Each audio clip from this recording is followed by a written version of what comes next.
TV.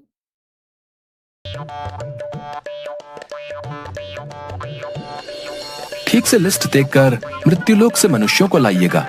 पिछली बार की तरह गड़बड़ मत कर दीजिएगा। गड़बड़ हमसे नहीं, आपसे भी तो हुई थी। बिना वेरीफाई किए हुए आपने कई आदमियों को स्वर्ग के बदले नर्क और नर्क जाने वाले आदमियों को स्वर्ग का टिकट अलॉट कर दिया था। वो गलती भी आपके चलते ही हुई थी। आप ही नीचे मृत्युलोक में बिना लिस्ट वेरीफाई किए एक ही नाम और राशि के कई लोगों को एक साथ ले आए थे। जानते भी हैं आप कितना कंफ्यूजन हो गया था। कंफ्यूजन? और आपने जो वकील को स्वर्ग भेज दिया था, उसके बाद उसे नर्क शिफ्ट कराने में दांतों तले चने चबाने पड़ गए थे। वो तो भला हो एक नर्क वाले मोटे क्लाइंट का, जिसके कारण वकील नर्क में ट्रांसफर हुआ। वो वकील बोल रहा था कि धंधे के लिए तो वो नर्क में भी चला जाएगा। ठीक है बाबा, मेरी ही गलती थी। अब जल्दी से पृथ्वी पर जाइए आप। एक पल भी देरी हुई तो अनर्थ हो जाएगा।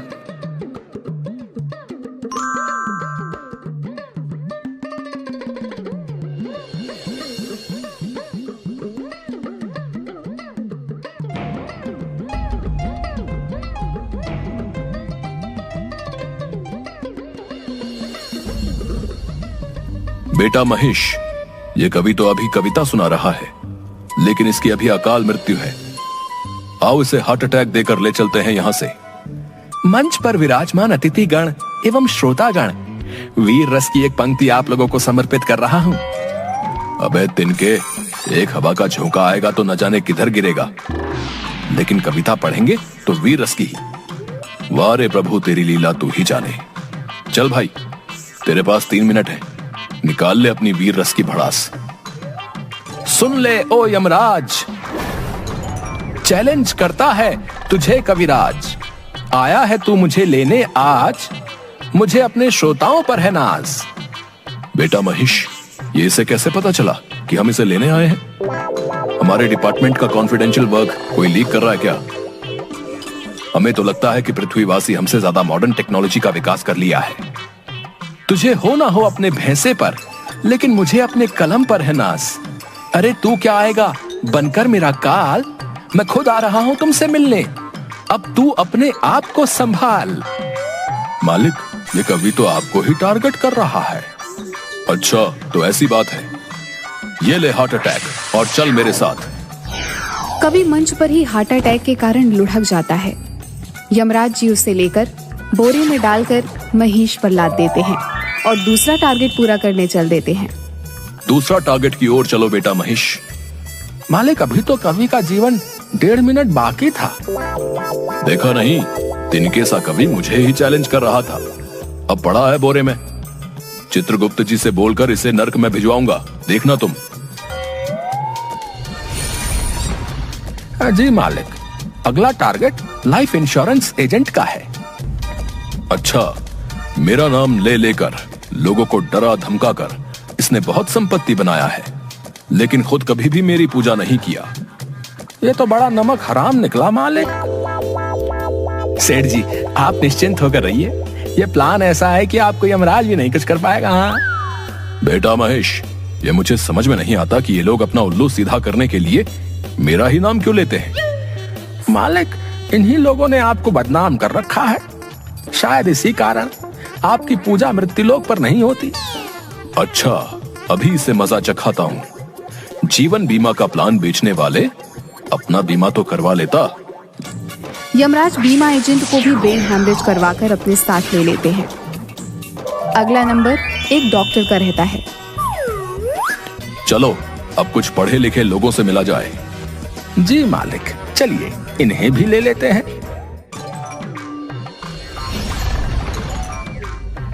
देखो भाई, तुम्हारे पेशेंट की हालत बहुत ही क्रिटिकल है। अगर 24 घंटे के अंदर ऑपरेशन नहीं हुआ तो यमराज ही इसका मालिक है। लेकिन इसको तो मामूली खांसी हो रहा है बस। डॉक्टर तुम हो या मैं? ये खांसी मामूली नहीं है। गले में फंगस, बैक्टीरिया दोनों ने एक साथ अटैक कर दिया है। लेकिन इसके लिए आपने culture test, HIV test, x-ray, CT scan, इतने सारे टेस्ट क्यों लिखवा दिए हैं? इसलिए आप लोगों को कहता हूं, अपने से डॉक्टर बनने की कोशिश नहीं करें। मैं कोई रिस्क नहीं लेना चाहता। क्रिटिकल केस है पेशेंट का। चलिए अब काउंटर पर जाकर 2 लाख रुपया जमा करवाइए। और 6-7 लाख रुपए का इंतजाम कर लीजिएगा। अब लेकिन इतना पैसा कहाँ से लाऊंगा? आप एक बार ठीक से चेकअप कर लीजिए प्लीज। मुझे नहीं लगता कि ऑपरेशन की जरूरत होगी। मैंने अच्छे से चेकअप कर लिया है। जाइए पैसे जमा कर और पैसे का इंतजाम कीजिए। अपने पेशेंट का यमराज नहीं बनिए। देख रहा है ना बेटा महेश, किस तरह इन लोगों ने मेरा नाम बदनाम कर रखा है। इस डॉक्टर को तो अब एक पल भी जिंदा नहीं छोड़ सकता।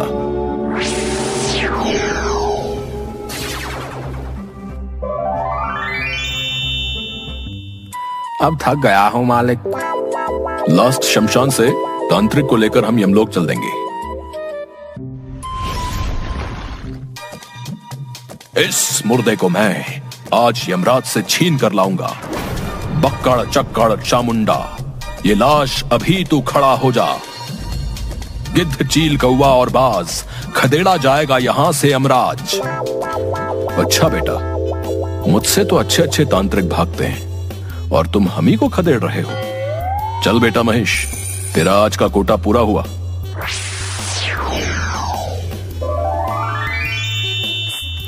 इस तरह यमराज कवि, एजेंट, डॉक्टर और तांत्रिक को लेकर यमलोक चले जाते हैं। लेकिन सब उल्टा पुल्टा हो जाता है। वहां पहुंचते पहुंचते उनका लिस्ट बदल जाता है। पता चलता है कि इन लोगों की जिंदगी अभी बाकी है। जो ओरिजिनल लिस्ट चित्रगुप्त जी ने दी थी, उससे यमराज का लिस्ट एकदम मैच नहीं कर रहा था। किसी तरह इसकी जानकारी उन चारों को लगती है तो चारों स्वर्ग और नर्क के गेट के पास आंदोलन करने लगते हैं। कौन है वो मक्कार? अविलंब करो उसको गिरफ्तार। ज्योति से ज्योति जला देंगे, मारने वाले को मिट्टी में मिला देंगे। ओ कवि भाई, तुम्हें मल्टीविटामिन की जरूरत है, नहीं तो वेटिंग लिस्ट से निकल, यहाँ का कंफर्म लिस्ट में आ जाएगा। देख भाई कवि, तुमसे या जमाने से तेरी हालत छिपी नहीं है।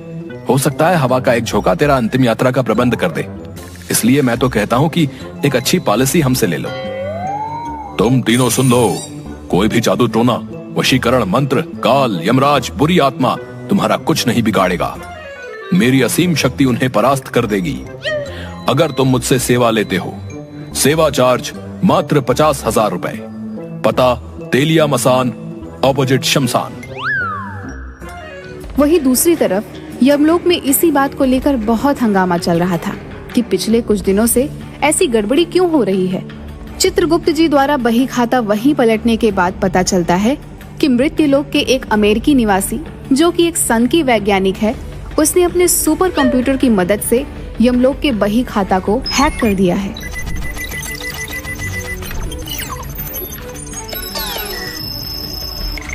ओह, अब क्या होगा? देखता हूँ क्या हो सकता है। इन चारों को यमलोक लाए कितनी देर हुई है? 3 मिनट। पहले बिना समय गवाए इन चारों को मृत्युलोक छोड़कर आइए। अगर किसी ने अंतिम संस्कार कर दिया तो अनर्थ हो जाएगा। यमराज तुरंत उन चारों को लेकर महेश पर लाद कर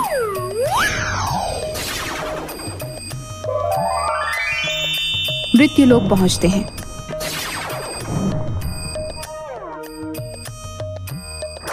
और उन सभी को उनके शरीर में वापस भेज देते हैं।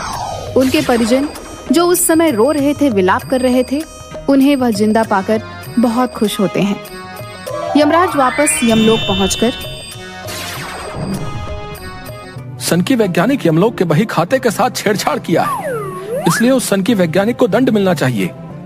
हम चाहें तो अभी के अभी उस सन की वैज्ञानिक और उसके टेक्नोलॉजी को नष्ट कर दें, लेकिन हमारा हाथ भी सिस्टम से बंधा है। उस सन की वैज्ञानिक को मजा चखाने के लिए आपको पृथ्वीलोक पर जाना होगा। यही ठीक रहेगा। मैं अभी ही अपने महिष को लेकर निकलता हूँ पृथ्वीलोक के लिए। रुकिए, ये नक्शा ले लीजिए ताकि उस वैज्ञानिक को खोजने में आसानी हो।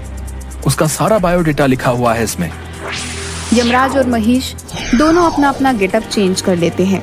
यमराज जी अपना नाम यम्मू और महिष अपना नाम भैंसू रख लेता है।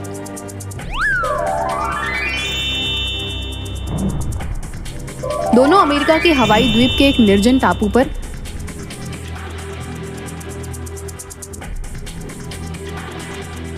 वैज्ञानिक को सबक सिखाने के लिए पहुंचते हैं। सिक्योरिटी से बच बचाकर दोनों वैज्ञानिक के लैब के पास पहुंचते हैं। तभी एक गार्ड उन्हें देख लेता है। यह कौन है वहां? अंदर कैसे आ गए? सिक्योरिटी! हाय भैया, कैसे हो? अरे अरे अरे भाई, तुम भी इंडियन हो का? हाँ भाई, हम हैं यम्मू और यह है महेश। वैसे तुम भारत में कहाँ से हो गार्ड भाई? अरे हम तो बिहार से हैं। वैसे तुम लोग कहाँ से हो भाई? ये तो गजब होई गवा, हम सब भी बिहार से हैं। अरे ला मर्दे, तनी खैनी खिला। बहुत दिन हो गईल आपन बिहारी खैनी खायल। अमेरिका में बिहारी जैसन खैनी कहाँ मिलेला? यहाँ के वर्जीनिया खैनी और सिगार में वो दम नहीं खे। ये बात तो 100% सही बोला रहा कि इहवा के खैनी में उहवा जैसन मजा ना बा। इला काल ही एगो चाचा से मंगाई ले बानी। इला हमार खैनी खा के देख, मर्दे खांटी बिहारी खैनी बा।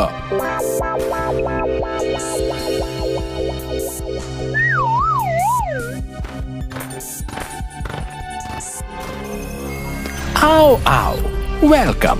तुम दोनों की एक्टिविटी मैं अपने सुपर स्मार्ट कंप्यूटर पर मेन गेट से ही देख रहा हूँ। जिस तरह से तुम दोनों ने मेरे सिक्योरिटी और गार्ड्स को चकमा दिया है, मैं तुमसे मिलने को और बेचैन हो गया था।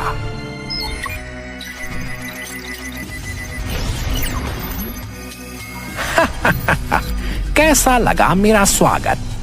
अबे डागरा, हम आए हैं तुझे भेजने पागल खाना। ये ले तेरा पिंजरा। ओहो, इंटरेस्टिंग। ये ले, अब बच के दिखा। डागरा के हाथों में से एक रे निकलकर उन दोनों की ओर बढ़ती है, लेकिन पहले से तैयार यम्मू और भैंसू दोनों उस रे को अपने सुरक्षा कवच से बेकार कर देते हैं। कैसा रहा यमलोक का अंदाज? इसके बाद यम्मू बढ़कर सनकी वैज्ञानिक डागरा को पकड़ लेता है और उसके दिमाग में पीछे से 2 नस को दबा देता है। ये ले भटके हुए मनुष्य, तू अब अपने बचपन के मजे ले। अब वह वैज्ञानिक अपना सारा मेमोरी भूलकर बच्चों की तरह ट्रीट करने लगता है। अल्ले अंकल, आपकी मूत के साथ मुझे खेलना है। अल्ले बाबा, मैं तो बफेलो की सवारी करूंगा। उसके बाद यम्मू और भैंसू पूरे लैब को जला देते हैं।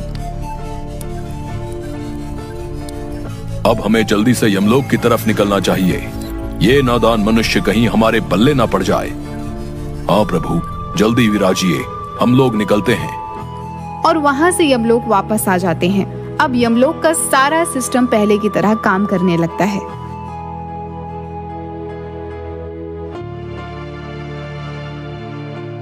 क्यों चित्रगुप्त जी, मानते हो ना कि यम है हम?